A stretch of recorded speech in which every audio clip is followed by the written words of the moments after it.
Welcome to the Voice of Retail. I'm your host, Michael LeBlanc. This podcast is brought to you in conjunction with Retail Council of Canada.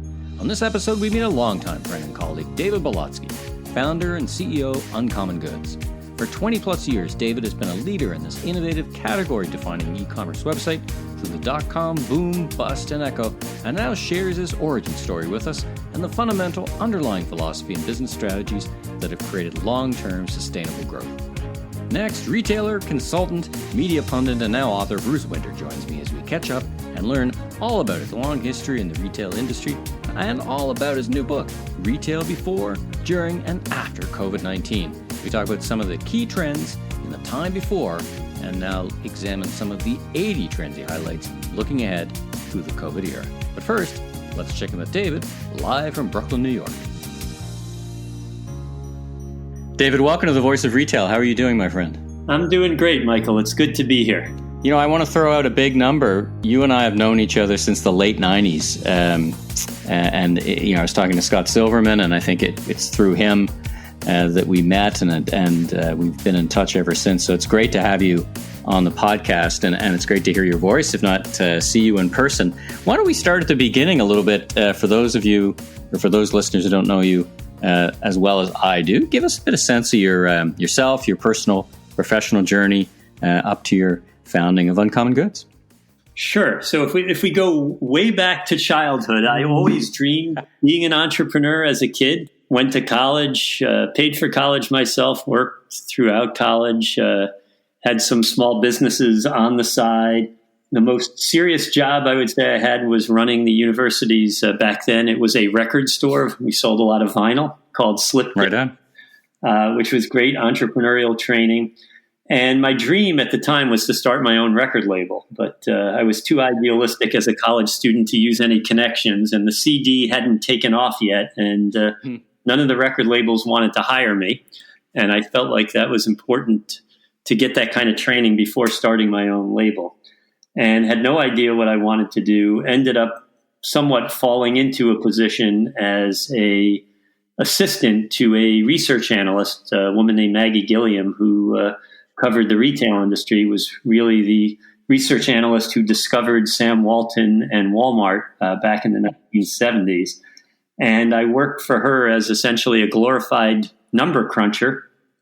And she then promoted me to start doing research on retail companies. And I ended up doing that for 14 years, becoming the head of U.S. retail research at Goldman Sachs. And during that time, had started focusing on the internet and the impact that the internet was going to have on the U.S. retail industry. And I found myself hosting panels of e-commerce retailers and saying to myself, I'd much rather be doing what they're doing, building a business in this exciting new field, than writing about it or talking about it. And I started looking at different categories. When I was a researcher, I had made something called the Internet Retail Index, which identified which merchandise categories were most vulnerable to internet encroachment, if you will. And as I was looking at different categories, somewhat by accident, I stumbled upon the craft show segment, which wasn't really a retail segment, and went down to Washington, D.C. to visit the Smithsonian Craft Show, folks selling handmade vases, ceramics, jewelry, and other products, and was blown away. And one of the things I always did as an analyst covering the retail industry was talk to customers and visit stores. And in speaking to folks at this craft show, they were interested in something different. They didn't want it. Most of them were buying gifts, and they wanted to get something that spoke to the individuality of the recipient, not something that they just grabbed off the shelf at the mall. And a light bulb went off because I thought, wow, these are people who are traveling. These sellers are people who are traveling from all over the country to be at this craft show in Washington, D.C. for this one weekend in April of 1999. They have to pay to transport themselves and their merchandise. Mm-hmm. Whatever doesn't sell, they've got to ship back. And I thought, wow, if I could put this online, this would be a great concept. that was where the idea of Uncommon Goods was born. The original concept was basically a combination of what today is Etsy and what is Uncommon Goods, where we're taking inventory and having a very tightly edited assortment. But in 1999, nobody had digital cameras, and it was really too early for the Etsy concept. And so we decided, after trying to do both, after 6 months or so, just focusing on the owned inventory concept. So that's where the idea came from. Very quick history. The internet bubble burst. We went from 35 people at the company to 2 years later having just 5 of us. And it was a real challenge for a number of years to hang on, but the company grew every year. It took about 4 years for us to hit profitability, but then have been profitable every year since, and have remained independent, not venture capital backed. Well, it's an amazing story, a 20-year plus journey, and it's a category, while it on the one hand sounds ripe for disruption, on the other hand is very tricky. I know that there's several retailers, a couple in Canada, who tried to do the same thing both online and in store, and just managing the flow of supply chain and goods and finding the right makers. I mean, that the one thing about standard, let's call it standard retail, is there's a predictability. You can make a container load.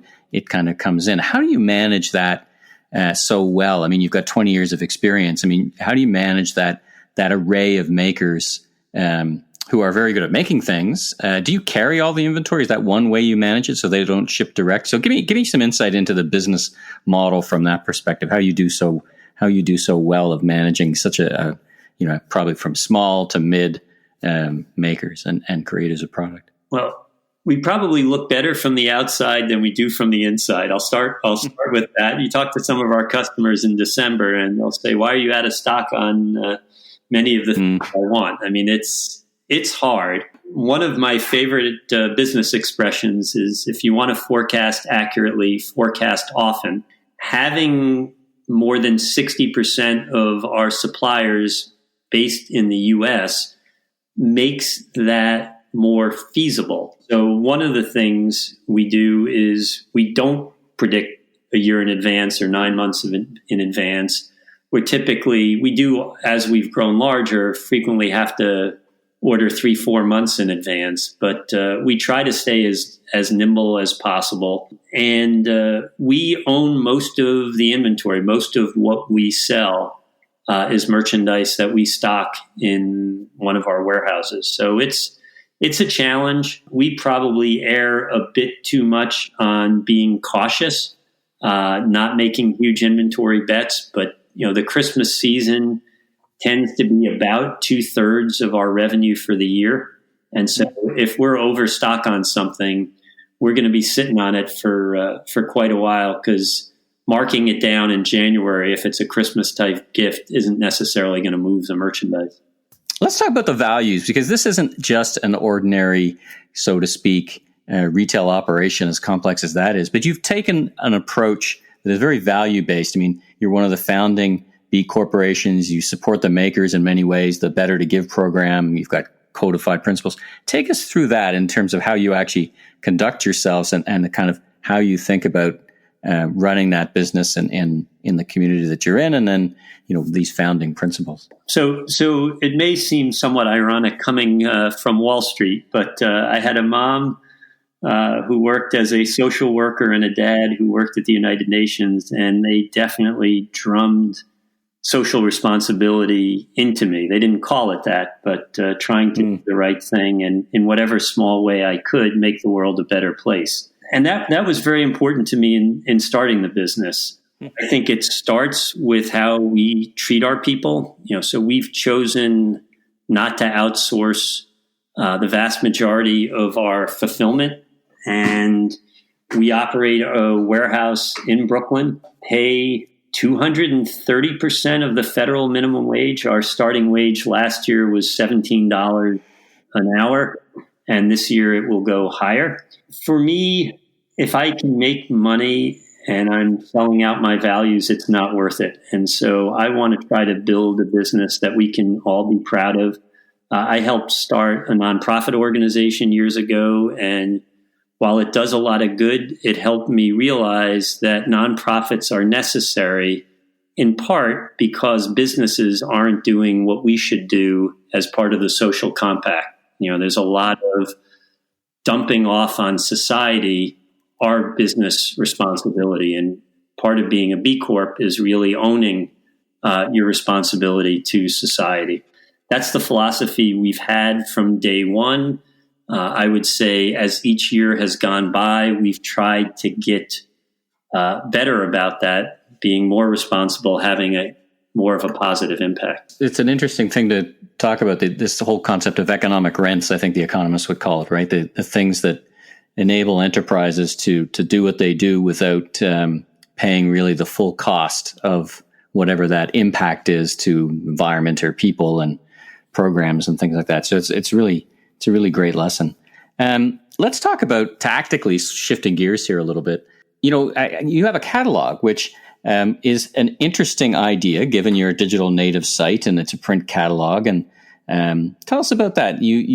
Is that something that you started with all along, and how do you manage that? I mean, I've run catalogs in fairly fast moving inventories, like at the Shopping Channel, which is like a QVC, and it's just hard. It's hard to keep the inventory in stock. And how do you manage that? And you clearly, it must be successful for you. So walk me through the catalog element of your marketing performance. Sure. So when we started the business back in 1999, it was a very frothy time for e-commerce.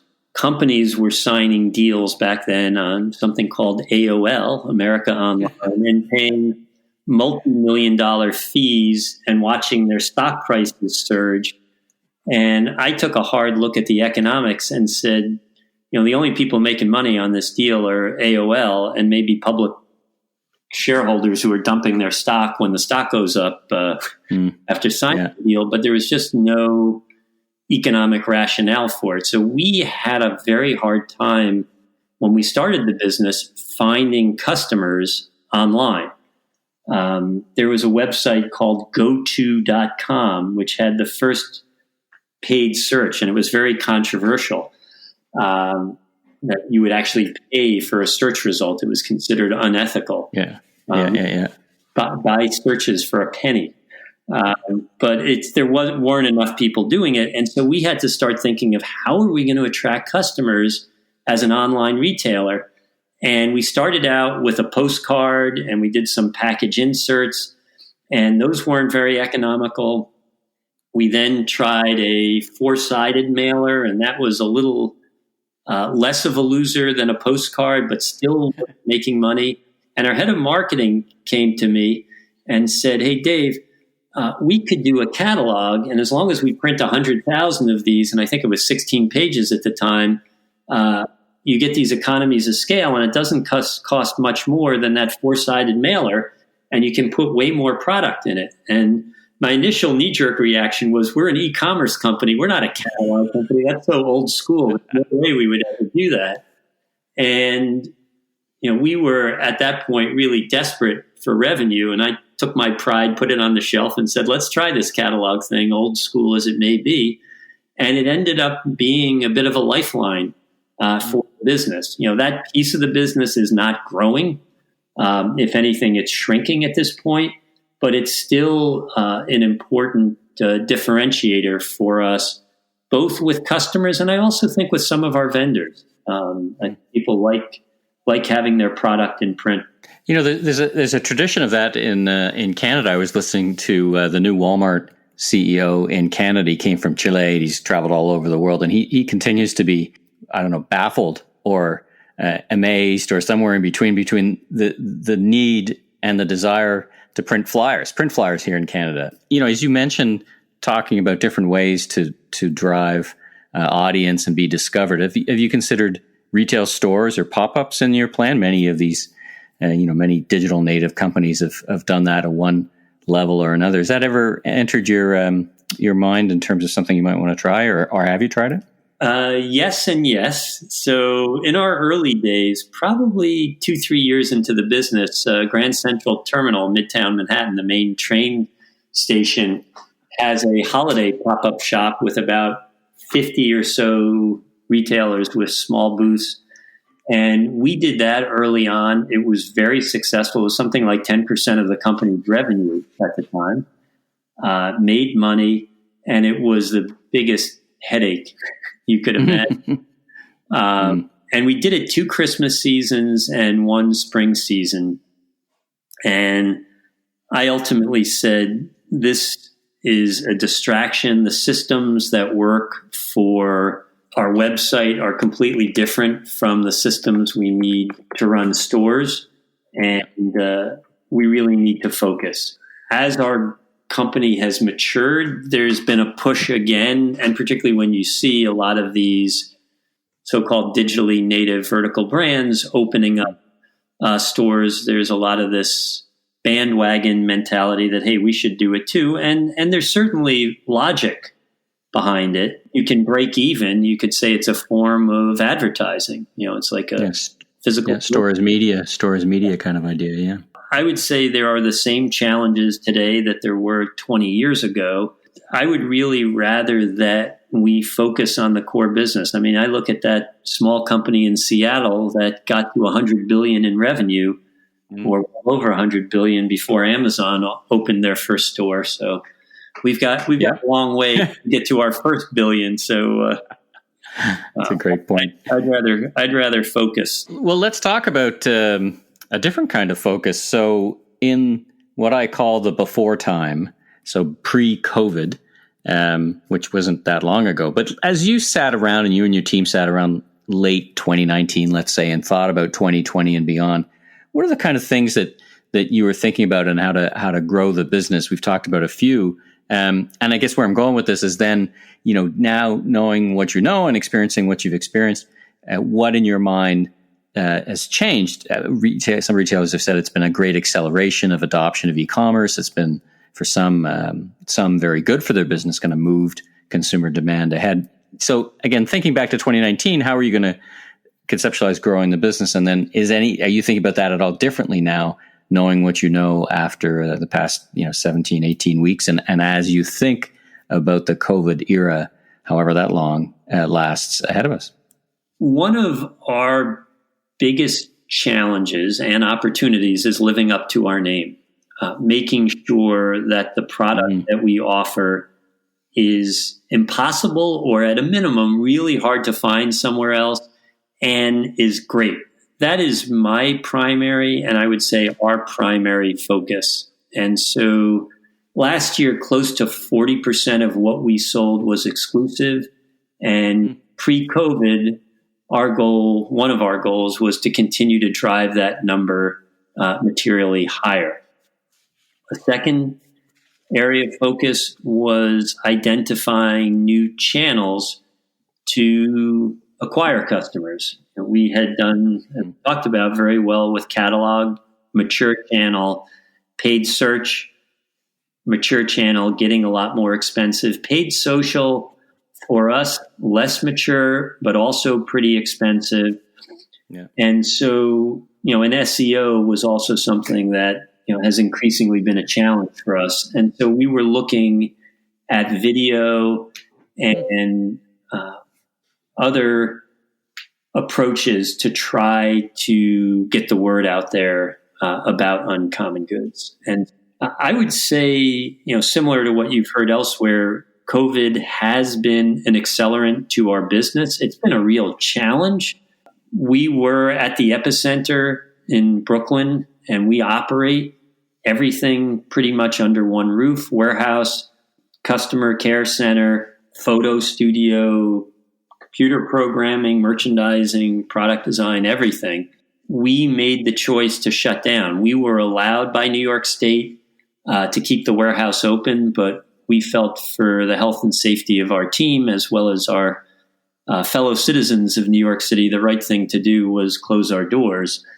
And fortunately, we did have 2 distribution centers where we shipped a small portion of our inventory previously. We ended up shifting most of our Brooklyn inventory to these 2 locations, one in the Midwest, one on the West Coast. And even though they only had a third of the products of our entire assortment, we were able to generate decent revenue and show some revenue growth during the 2 months that our Brooklyn warehouse was closed, and even the month that it took to start getting it ramped back up. And we're still not at full capacity out of Brooklyn yet. And you mentioned something interesting, which is, and this is another thing I've been talking to retailers about, that I've heard basically the same story from many. They say, listen, continuing established relationships with vendors over Zoom or calls or whatever is working fine. In some ways working better. They get virtual tours and things like that, and they don't have to get on airplanes and travel around the world and be apart from their family. But they're trying to think ahead about discovering new. And I got to think, with 40% exclusive, with the nature of your product, how are you thinking about the discovery process in the COVID era? Whether it's traveling or I don't know, going to trade shows. But how do you think about that, and do you think about that differently? Yeah, it's a great question and a big challenge, and also a big opportunity. So trade shows in the US, and in recent years, we've been doing a lot more in Europe and elsewhere, trying to find a product that our customers would not have seen. And those, for the last 6 months, have gone away. Interestingly, and somewhat as an aside, we took on the challenge about 6 weeks ago in response to the racial justice issue of diversifying our vendor base. Right now, I would say 1% of our vendors, give or take, are Black-owned businesses. And we decided to set a goal for this year, even though it was midway through the year, of 10% of the entire year's new vendors that we brought on would be Black-owned businesses.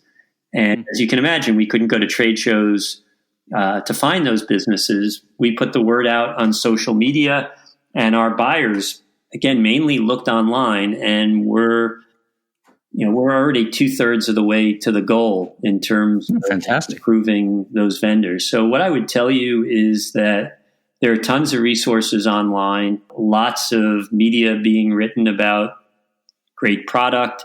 And one of the big challenges for these vendors is, you can sell your product on a marketplace like an Amazon or Etsy, but they've got, one of their strengths is they have millions or tens of millions or maybe even hundreds of millions of products in the case of Amazon. How do you get found? Okay. Yeah. You got to pay them, basically. It's hard to get found at all unless you're contributing in some way to the Amazon advertising bottom line, right? It's another search line item cost. And exactly. And in our business, if our buyers, whose job it is to find you, do discover you, and we have plenty of product that's also submitted to us online, if we find you, you're one of only 4,000 items rather than 3 million or 400 million. And we're aggressively marketing and highlighting your product. So I would say it is a challenge not having the trade shows, but we've been pretty resourceful looking online, and thus far have found success. I do think, there is a relationship element that face-to-face is a deeper relationship than over Zoom. But I am confident that this is not going to last forever, and probably within a year or so, if not a lot sooner, we'll be able to go back to some trade shows and visiting our vendors. Well, that's a nice segue into my last question, which is, knowing what you know, you've got decades of experience in the front line. Retailers are at various degrees of, already in it and trying to fix it, or just, oh my God, I got to really get into it and I've got to just do it right. What kind of 3 pieces of advice would you give for retailers listening? Perhaps, let's say, newer to the journey than you are, and it just kind of what has contributed to your longevity and success? What are the 3 things you give them in terms of advice?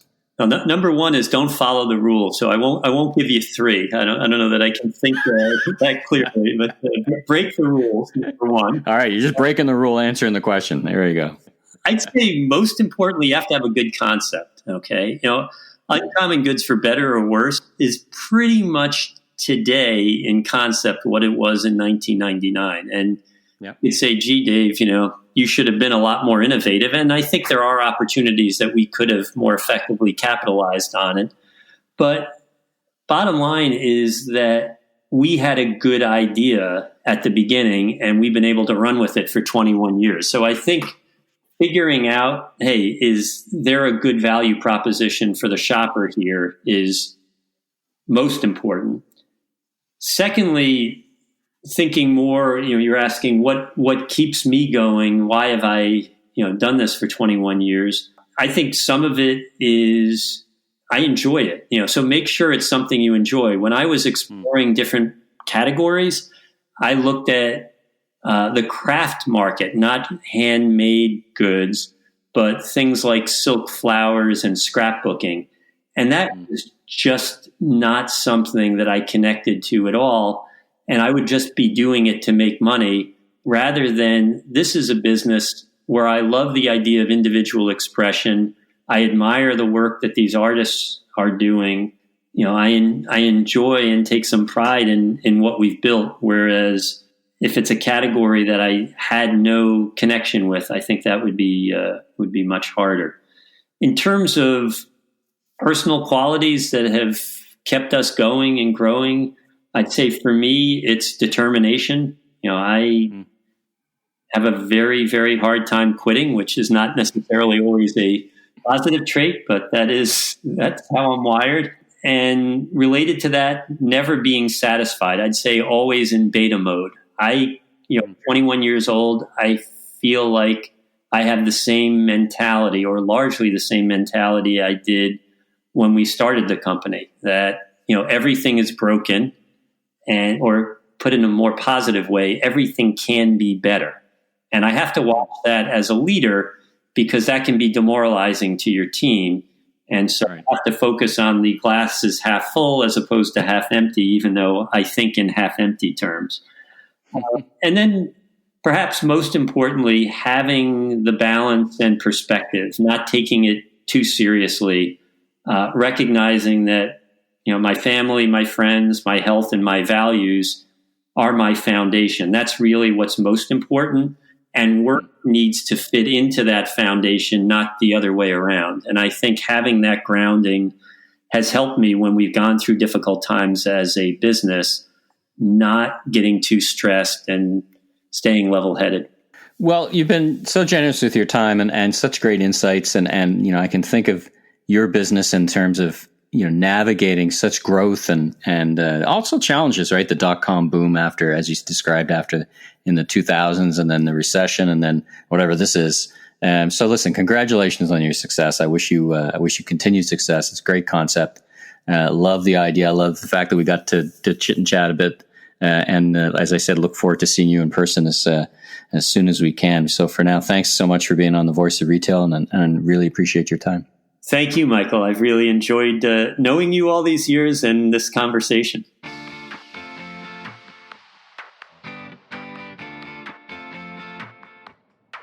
Bruce, welcome to the Voice of Retail podcast. How are you doing? Hey, good. Thanks for having me on, Michael. I really appreciate it.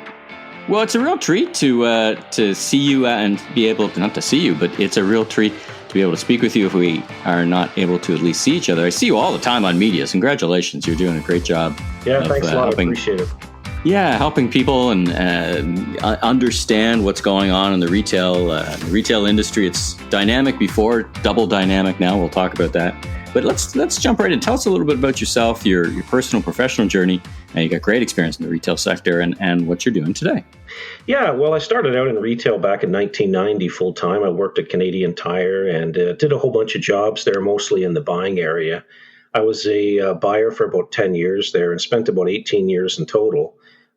Jumping up to, I was AVP of reverse logistics, global sourcing there, and quality control. And then I decided to jump out and do something different. I went to Air Miles for a year, and then spent a couple of years at HBC as a GMM in their Zellers division before they were sold to Target. And then my last official stop in retail, I was the AVP of Craftsman at Sears Canada. And then left retail and became a jack of all trades and freelancer, and did some consulting and some contracts at places like Mattel and Durrell on the sales side. And then started another company with a friend of mine, a former CTC guy named Tony Whitehouse. And him and I did some consulting for a few years. And most recently, I started my own sort of one-man firm, Bruce Winder Retail. And I spend time doing that, just doing a little bit of advisory service. And I teach almost full-time at a couple of private colleges in Toronto and Mississauga. And of course, I wrote my first book, which I published in June of this year. Yeah, I mean, we'll get into that. Congratulations, by the way. I barely have time to read books these days, let alone write them. So it's a big achievement, and I want to get into that in more depth. It's interesting because you and I have a couple of intersection points in our career. I worked at HBC as well, launching their e-commerce back in the late '90s, and then CRM, and then the other kind of intersection point is I worked at Black & Decker. I was the Canadian marketing manager for several years back in consumer power tools. So it was so interesting to see the Craftsman line, and we made Black & Decker a few of those tools, private label tools, and they were a great line of product. Like I remember, they tested, things like they did a more diligent drop test than anybody, right? Like it had to be bulletproof to be a Craftsman tool. So it was interesting that Black & Decker wound up buying the brand, and then it's had a second life, right, in Lowe's and Lowe's Rona, right? Mm. Yeah, I mean, the whole Craftsman line was a great line. It's unfortunate that, Sears lost their dominance in power tools, but because they were everything else. And everything else. They were big in the 80s and 70s. Yeah. But they kind of gave that to Canadian Tire and Home Depot on a platter, unfortunately. Well, it's the longest, you look to the U.S., it's the longest liquidation sale in history, right? Yeah, exactly. Amazingly, it's still going on. It's still going on. So, at least they ripped the Band-Aid off in Canada and just, it got out. And listen, when I walk into my local Rona, it's great to see the Craftsman brand because I know the heritage behind it. And I think it's been pretty successful for them. And it's a nice channel. It is. I kind of go look at it too. I go look at it. It's kind of like, once you've been through it, you kind of see it as your child almost, right? So, I like to go see it. And I think Lowe's has done a great job with Craftsman. Well, it also gives them, and you would understand this better than most, a nice channel differentiation, right? It's a line that's only in Lowe's Rona, and it's distinctive, and it's got some heritage.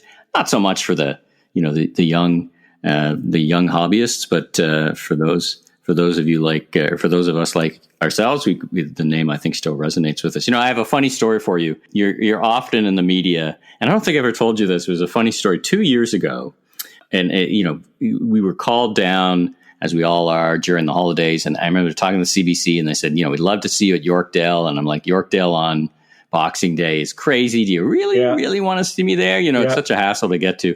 And so I said, all right, I'll come down speaking on behalf of Retail Council of Canada. Sure. And I get there, and they said, meet us on one of these bridges overlooking. And I look down, and I see you. Oh, my God. You're kind of walking out, and I'm going, what's Winder doing here? And sure enough, And so I did the interview with CBC and got home, and we're all having turkey as a family together. And I said, hey, let's turn the TV on. I did this interview. I can at least see myself on Christmas Day. And what do I see? You. Oh no! So you must have said something more insightful than I did. It was just funny. I doubt it. No.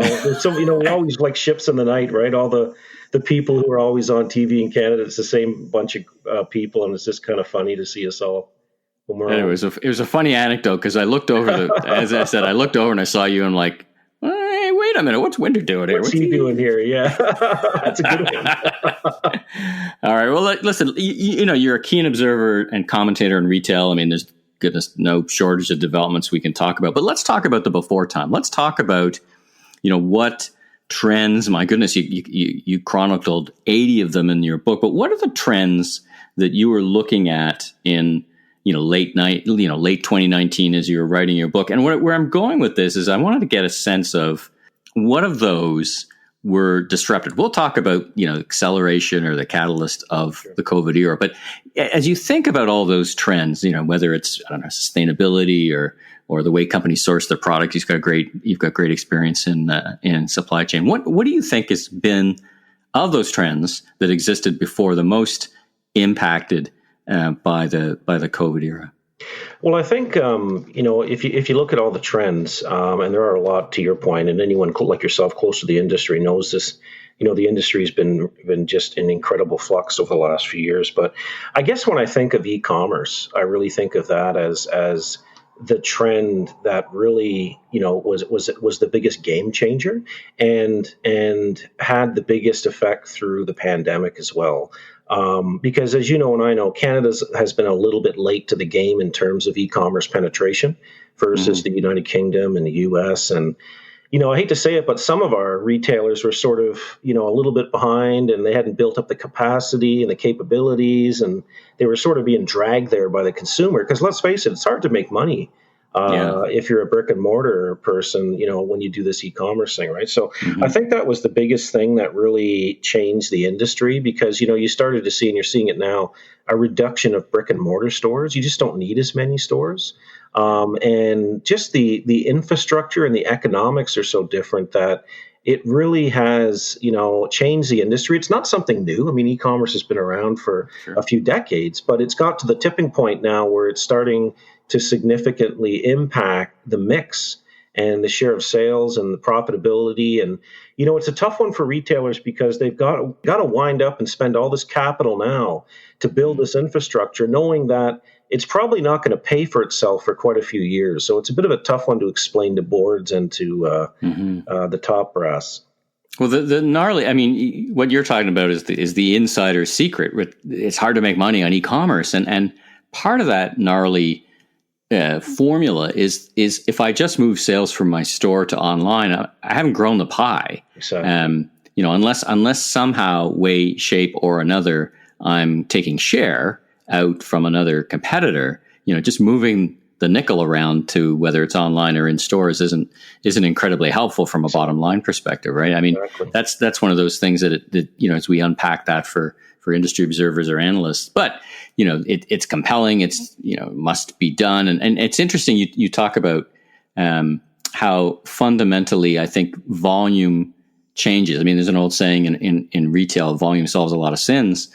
I was speaking with someone from the beauty industry yesterday, and they were talking about how they're looking now at purpose-built packaging for their online site. In other words, taking the same packaging off the site or off the store, put it in a website and ship it isn't always the optimal solution. So it feels like, and I wanted to get your thoughts, it feels like we're about to hit that, so to speak, tipping point where these things actually start to turn around and get better. In other words, there's enough volume that I can do a dedicated run of purpose-built packaging and all the things that go along with this volume, right?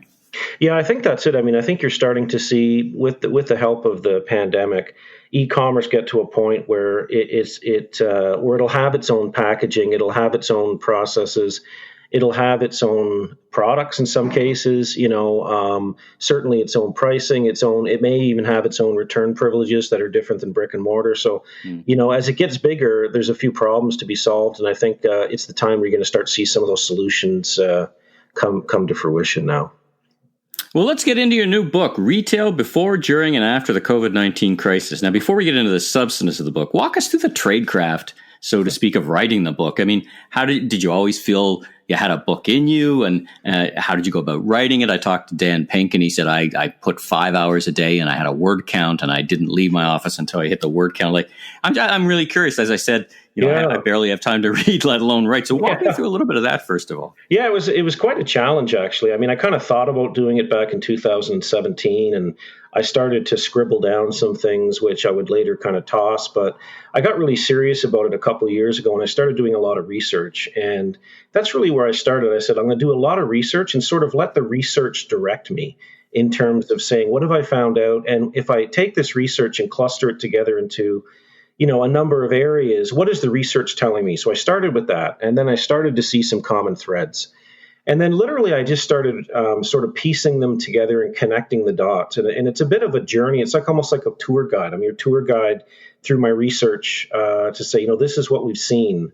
And the book has about 800 footnotes, which for me is a lot. I'm not a researcher, right? So there's definitely been a lot of pains in writing it. I mean, just in the fact that learning to write again and write properly again. And obviously I had a proofread and everything. But, just sort of that, it was a journey. It was a journey where I felt great some days. And some days I said, this doesn't make sense. But it was really sort of like jumping on the treadmill of retail for about 2 to 3 years. And chronicalizing it, just, creating a chronicle based on what I've seen and trying to put everything together so the reader can see the insights bubble up. And that's sort of how I approached it. So you're almost at the end of that journey. It's January 2020. You're like, this is great. I've written a book. I'm ready to get published. And then Exactly. El whammo happens. So talk about what was going through your head when it, at what point you realized I got to do something a bit different. Yeah, it was kind of early March, and I was pretty much done the book, and I was feeling great. I thought, okay, finally I'm done. I can get this out. It had a totally different title. It was a bit of a different approach, and I stopped and I said, realistically, is this really what the reader wants to hear right now? And the answer was yes and no.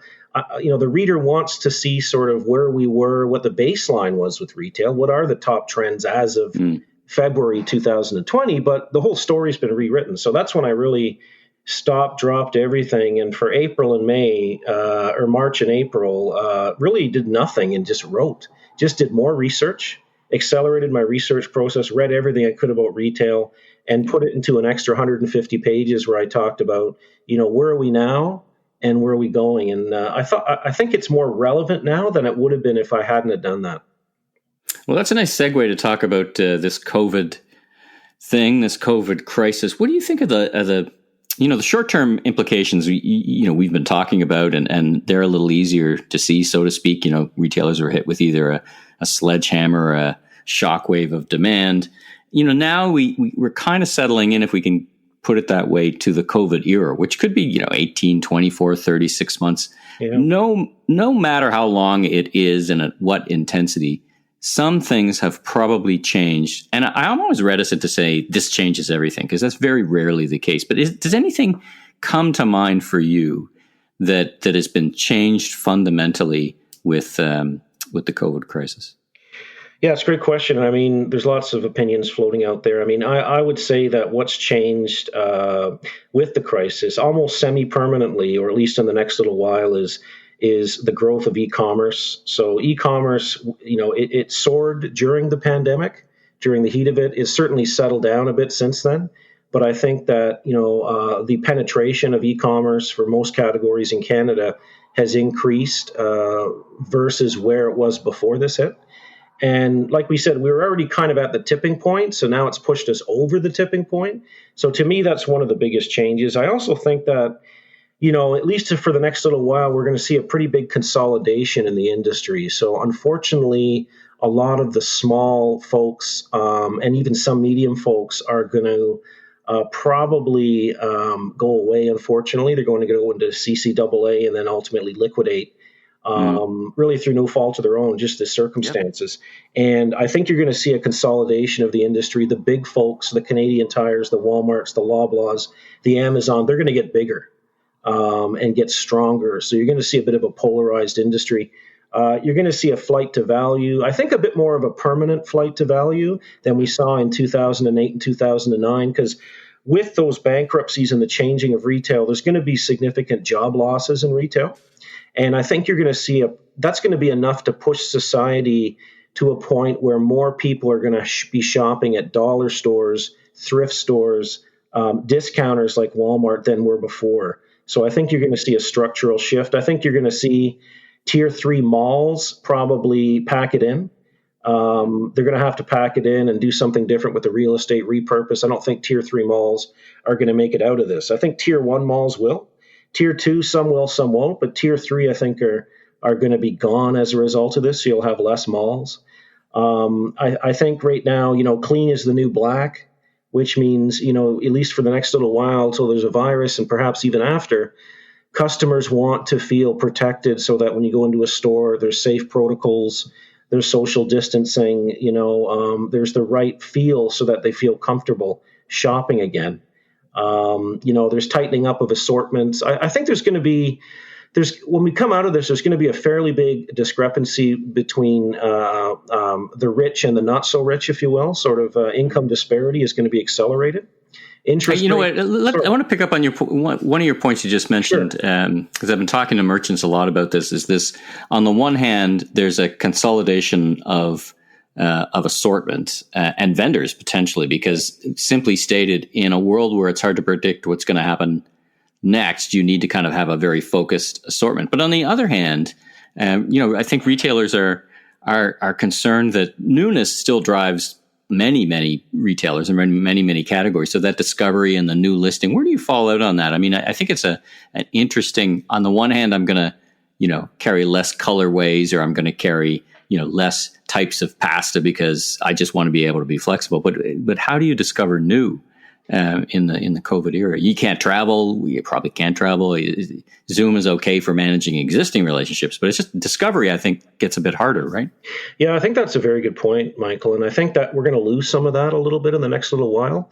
I think you'll see retailers use the big existing vendors who kind of made the cut through the vendor and SKU consolidation. I think they're going to bring new to the table as much as they can, and retailers will pick up on that. But I think your point is taken, Michael, that you're going to see some retailers lose some of that very hard to find sort of rare finds that they do find when they're out traveling at trade shows and in showrooms. I think some of that's going to go away, unfortunately, in the short run.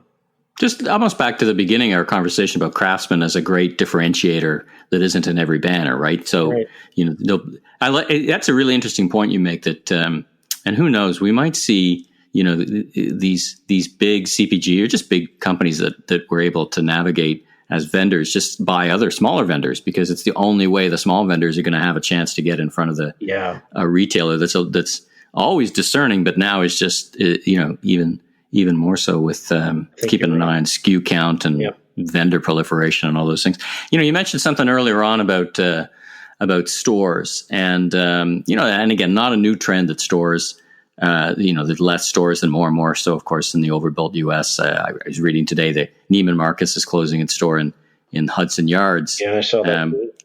Which I did comment on when I saw that. I said, I was there late in 2019 a couple of times, and then took a number of Canadian CEOs on a tour during NRF to that store. And I have to say, tongue in cheek, that they had social distancing and customer management numbers down pat. There was nobody there. Yeah, there was nobody there on the peak of holiday. Yeah.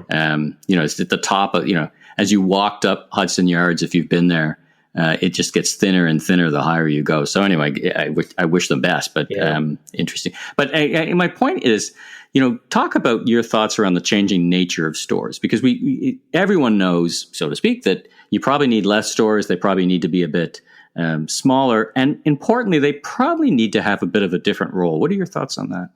Yeah, I think that's interesting. I mean, I've always looked at the role of the store as dependent on the customer segment that the retailer plays in. So I know that, as retail pundits, we talk a lot about experiential stores and how that's very important. And I don't think that's gone away, but I see that being more relevant now to luxury customers. So, as I've mentioned, income disparity is there. And, the folks who have done well, the upper echelon of consumers, haven't really been affected, at least from a financial standpoint, as much during the crisis. If anything, they've made more money. So I think you're going to see some strong experiential retail in the premium segment, but I think you're going to see a little less of that in the mid segment now, and maybe in the, for sure in the commoditized segment, because there's just, different rules out there. Stores are operating at 50% capacity. Really they're cleaning more than they're trying to showcase products. So it's a different role of the store. The store will be a pickup spot for merchandise, like it always has been. The store will be a place to look at some new products, to transact for people who want to transact a traditional way. But I do think there's going to be a little bit of a pause on some of that experiential store approach, at least till we get a vaccine. I like the thread of your discussion, because it reminds me of some of the great things that Nordstrom is doing with their local concept, right? We have a big flagship, but let's have 7 or 8 smaller stores, bit of showcase, but really a place to return and pick up .com orders, mostly to return, actually. Yeah. Mostly to return, but just, you and I both know returns in e-commerce are higher just organically anyway. So it'll be interesting. So many moving parts all at the same time. Bring it together for me. Give me your top 3 pieces of advice for the retailers and retail industry folks listening. I mean, I see coming up 3 big challenges this year. One is the characteristic of back to school is going to be just so different, because, is there school, universities, the kids aren't going to school. They need stuff. They need different stuff. Like it's uncertain. It's this, it's that, kids are going to school. And then when it comes down to Black Friday, Cyber Monday, and holiday, with the limits you've got in store, like in terms of the people you can, safely put in the store. How do you run a big promotional event under these things? Anyway, yeah, that's a good one. All these things are kind of rolling through my head, but if you could distill it down to kind of, okay, if the retailer's listening, here's my 3 pieces of advice based on your great experience, what you learned writing the book, and then what you're observing today. Yeah, I mean, what I would say for one is keep it flexible as much as possible. And I know that's hard with long lead times for merchandise and lead times for advertising and things, but try to keep it flexible. Try to keep as many degrees of freedom as you can open to the last minute, because we don't know how the customer is going to behave or what the customer wants from retailers as we approach, the fourth quarter. We'll get a feel for that now in back to school, but the all important fourth quarter, we don't know how folks are going to feel or if stores will be open. I would say that. I would say, create a balance in your advertising between, we got you, we're here for you, but also, we're open again and we want to get the economy rolling again and we've got great deals and life goes on.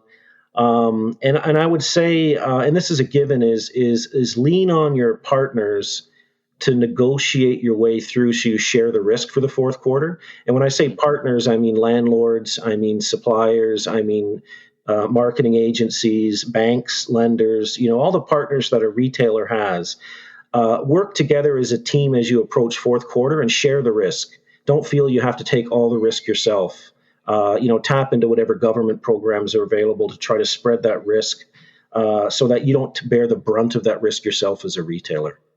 It's great advice. Tell me, where can people go to find your new book? Well, it's available exclusively on Amazon. So if you're in Canada, Amazon.ca. You can get it in paperback form. I think it's about $25 or less. Or you can buy an ebook copy for $10. And just as a footnote, I'm giving away 5% of my proceeds to mental health in Canada and the U.S. Oh, that's great. That's great. Fantastic. It was such a great thing to do.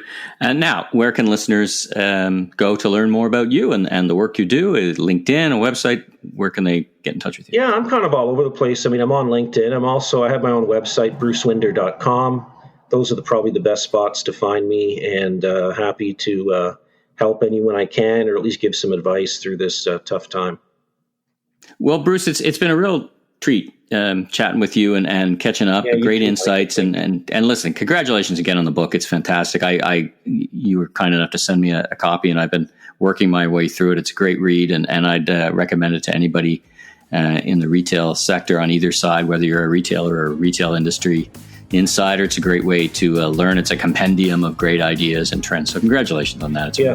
Thank you so much, Michael, and thanks again for having me on the show. I really appreciate it. Well, thanks to David and Bruce for being my guests on this episode. If you like this podcast, please subscribe on Apple, Spotify, your favorite podcast platform, rate and review, and be sure and recommend to a friend or colleague in the retail industry. I'm Michael LeBlanc, founder and president of LeBlanc Company Inc. You can learn more about me on www.meleblanc.co or, of course, on LinkedIn. Until next time, have a safe week.